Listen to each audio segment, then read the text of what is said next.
Zoo-wee mama, and welcome to another episode of Buy or Bust, where I give you my honest thoughts and opinions for the upcoming cards in Marvel Snap and whether they are worth the buy or might be a bit of a bust. Okay, so I'm going to give you all kinds of insights, such as how the card works, its best synergies, the good, the bad, the ugly, and just give my final rating. So to start off, we've got a new season here with the Season Pass card Gilgamesh. So if you do decide to buy the season pass for this June season for Eternals, you will get Gilgamesh, who is a 5-cost, 7-powered card with the on reveal ability that he will gain +1 power for each of your other cards in play that have increased power.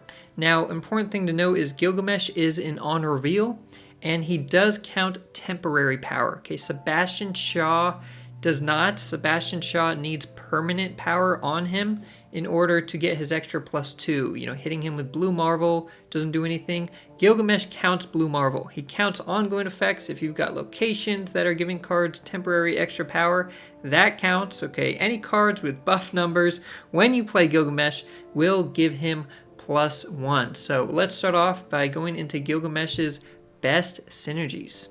So it seems like Gilgamesh will absolutely love Blue Marvel because Blue Marvel just buffs everything on the board, okay?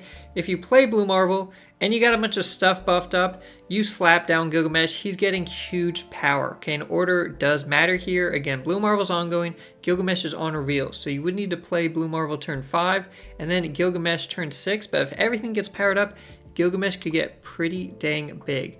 Next up is a card like Khazar. Similar to Blue Marvel, it's an ongoing effect that's buffing up your cards, but it works on curve, okay? You could actually do Khazar on 4 and Gilgamesh right on turn 5. You don't need to wait it out another turn. So if you're playing a zoo deck, a bunch of 1-cost cards, Khazar might just add a ton of value.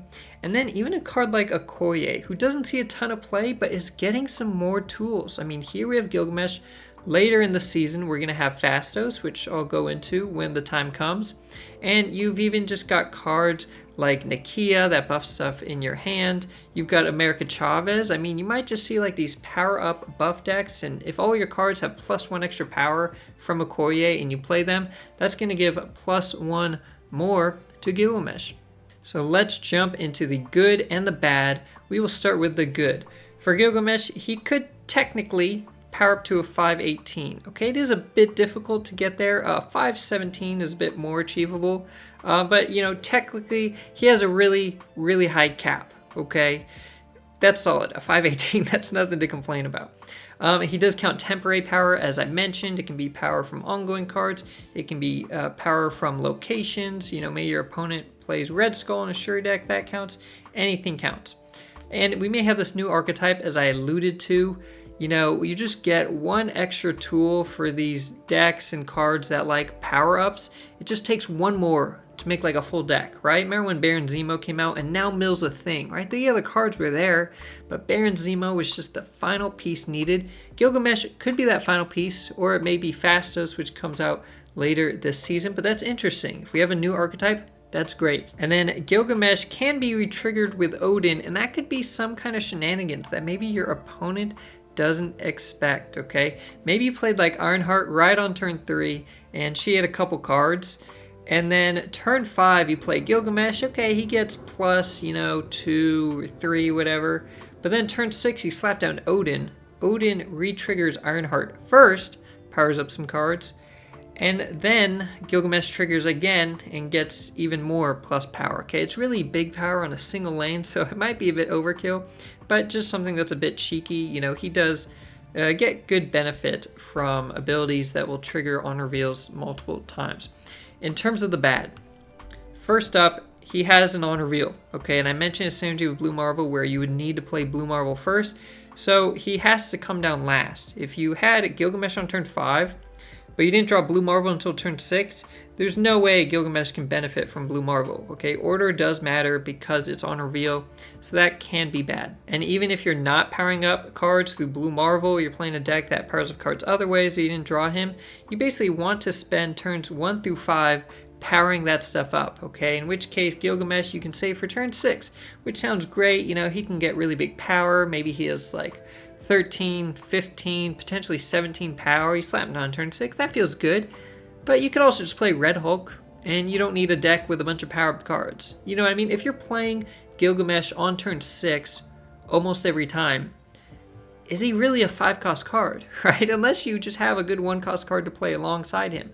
But if you don't, you're essentially playing him as a 6-cost card that's more difficult to power up than Red Hulk, right? I mean, it's weird that he costs 5, but he's definitely better coming down turn 6. He goes tall, not wide. He's adding power just to himself. He's not spreading it over the board. He's not doing what Blue Marvel does, powering up your other cards in other lanes. He's not like a Doctor Doom. So he's easy to counter. Okay, obviously if your opponent like prevents it with Cosmo, but he could just hit with Shang-Chi or Shadow King, and then all his extra power is gone. The buffed cards do need to be in play. You know, earlier I mentioned Okoye, I mentioned Nakia. Well, it's great if they can power up cards in your deck and in your hand, but what if you didn't get them on the board, right? What if your draws were bad, and then you draw Gilgamesh and you only have a couple things on board with, you know, extra power? Well, now Gilgamesh kind of flopped too, okay? If your draws are bad, Gilgamesh is also going to be bad. Or if the locations are hard to play on, there's not enough space, you know, he's going to like decks that take up a lot of space. So there's going to be some times where it just doesn't work out. And he's just pretty niche. Again, he likes decks that specifically power up, specifically play a lot of cards, probably almost always have Blue Marvel. I mean, it's kind of asking a lot, and for a Season Pass card, he is pretty niche. If he makes his own archetype like Baron Zemo, great, but if not, he could easily just fall by the wayside. And this is just my friendly reminder that if you're enjoying this video, to please give it a like, give it that thumbs up, and subscribe to the channel if you have not already, because I cover every single new card release in Marvel Snap. Now let's take a look at what I believe Gilgamesh's floor and his ceiling is. So him at his reasonable worst is that he's probably getting like +2 power, okay? I mean, it's going to be very, very rare Gilgamesh doesn't power up at all, right? You're going to play him in decks with cards that power up or power up other cards, so you're going to get something. But if your draws are bad, maybe you only have like 2 things by turn 5 and you've got bigger plans on turn 6, right? There's going to be times when it flops and it just feels like you're playing Abomination, okay? So, you know, it's viable. It's still good power on the board. 9 power is nothing to laugh at, but you wouldn't purposely play that all the time. It's not super competitive. In terms of Gilgamesh's ceiling, it's very high. As I mentioned, technically, there are 11 other spaces on the board. If you filled them and had them powered up by turn 6 and you played Gilgamesh last, he's going to get +11 power. And that makes him a 518. Okay, now you probably need Blue Marvel, and again, it's probably come down turn 6. But that would just be overpowered. If he could consistently just be a 518 all the time, that's really strong. Okay, even if he's coming down turn 6, you know, maybe you still play another 1-cost card. It's just really good. But where is he on average? This is, you know, the most guesswork of trying to figure out where he will be on average. I think, on average, if you're playing Blue Marvel and you have Gilgamesh coming down on turn 6, there's a good chance he gets like +8 power. You know, you don't want to fill all your locations right away, so maybe the left location, you've got 3 cards. The middle location, you got 3 cards. The right location, you've got 2 cards, so that's 8 cards on the board, and then you play Blue Marvel on the right as like a 3rd card. Blue Marvel's powering up those 8 cards. Okay, Blue Marvel doesn't power up himself, but he's going to power up 8 cards, and then you can slap down Gilgamesh plus 1 more like 1-cost card. Okay, and filling up the board is easy when you're playing like Squirrel Girl, Mysterio, you know, these kinds of cards. So I think you can fairly reasonably get a turn 6 Gilgamesh that's a 515 if you got Blue Marvel. If you didn't draw Blue Marvel, you might be out of luck.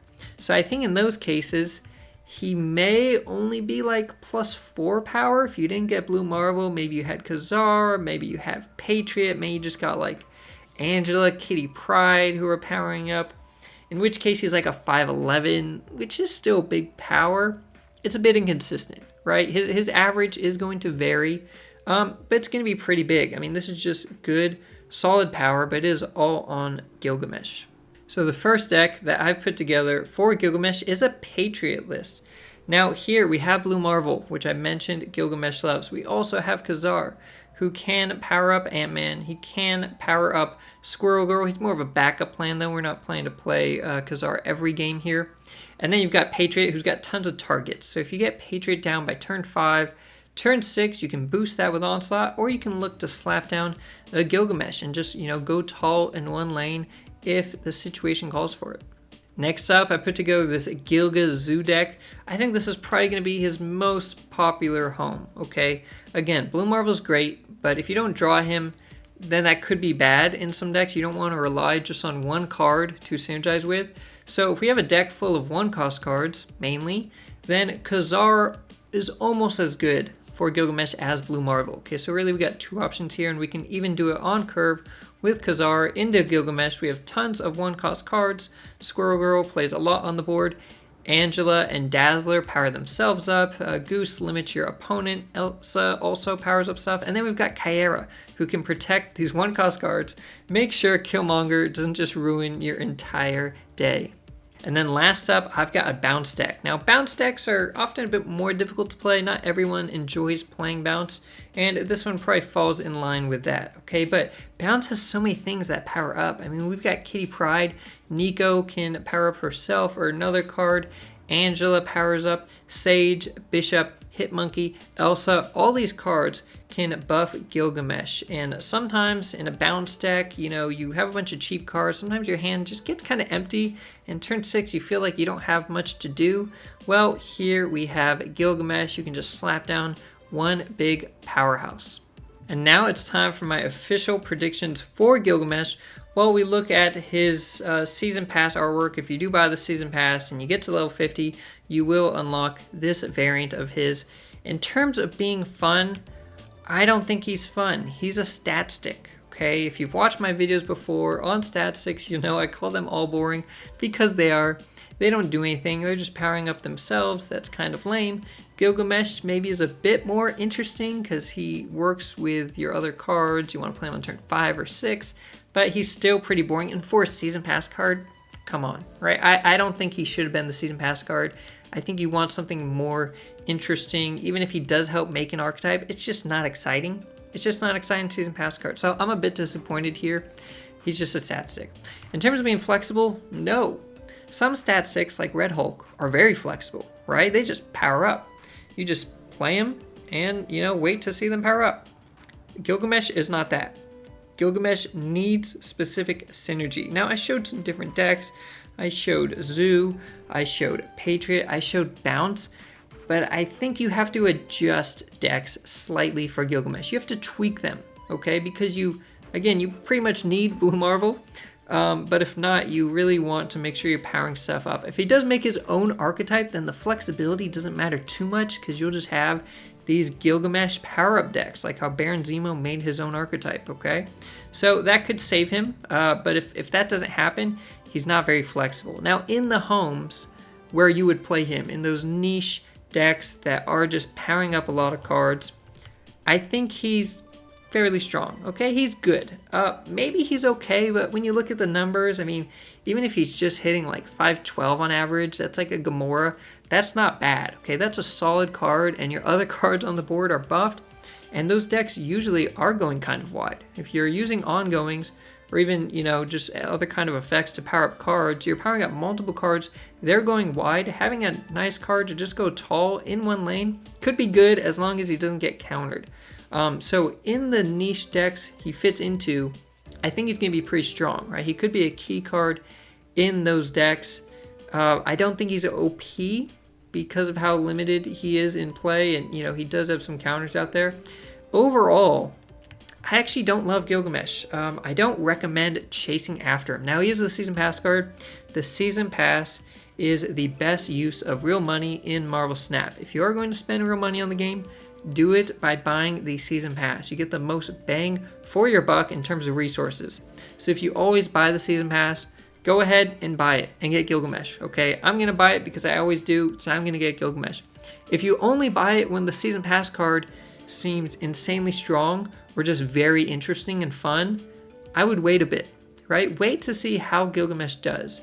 Does he make a new power-up archetype? If he doesn't, does he see any play besides people just trying to complete their weekend missions?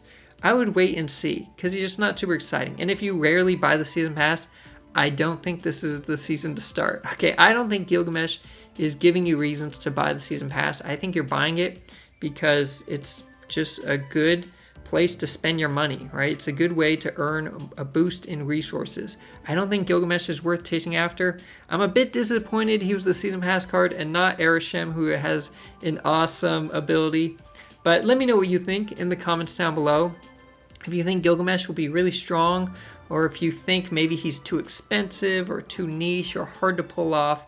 If you think he is a good Season Pass card and I'm wrong, or if you kind of agree that he seems like a bit of a miss. Let me know what you think in the comments down below. And until then, stay positive. I'll see you next time.